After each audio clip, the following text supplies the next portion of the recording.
নমস্কার, welcome to Bengal computer zone. দেখো, railways এর অফিসিয়াল ওয়েবসাইটে কিন্তু রেলওয়েজ যে group D, upcoming group D এর অফিসিয়াল ভ্যাকান্সি পাবলিশ হয়ে গেছে।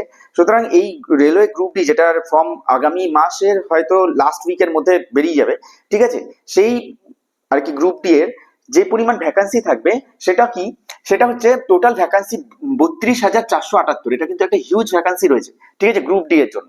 আচ্ছা, আমাদের যারা কলকাতার বাসিন্দা তারা কি করে, অ্যাকচুয়ালি ইস্টার্ন রেলওয়েজ এর মধ্যে ফর্ম ফিল আপ করে, কিংবা সাউথ ইস্টার্ন রেলওয়েজ এর মধ্যে, যাতে কলকাতার আশেপাশে তাদের চাকরিটা হয়। তো ইস্টার্ন রেলওয়েজ এর ভ্যাকান্সি রয়েছে 1775টা, এবং সাউথ ইস্টার্ন রেলওয়েজ এর ভ্যাকান্সি রয়েছে 1044টা।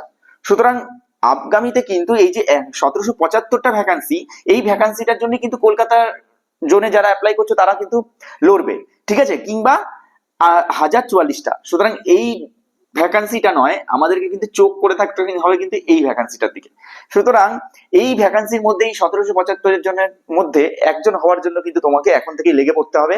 যারা আইটিআই পাস ক্যান্ডিডেট আছো তাদের জন্য অনেক সুবিধা, অনেক বড় একটা সুবিধা, কারণ জানো সবাই তো আইটিআই পাস করে থাকে না, কেউ কেউ ডিপ্লোমা ইঞ্জিনিয়ারিং, এরাও বাদ চলে যাচ্ছে।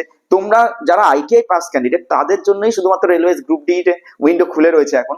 সুতরাং তারা কিন্তু খুব ভালো করে পড়াশোনা করো, আগামী রেলওয়েজ গ্রুপ ডি এর চাকরিটা যেন তোমাদের সফলতা অর্জন করতে পারো চাকরিটার জন্য। তো ভালো করে পড়াশোনা শুরু করে দাও এবং ভ্যাকান্সিটাকে নোট করে রাখো।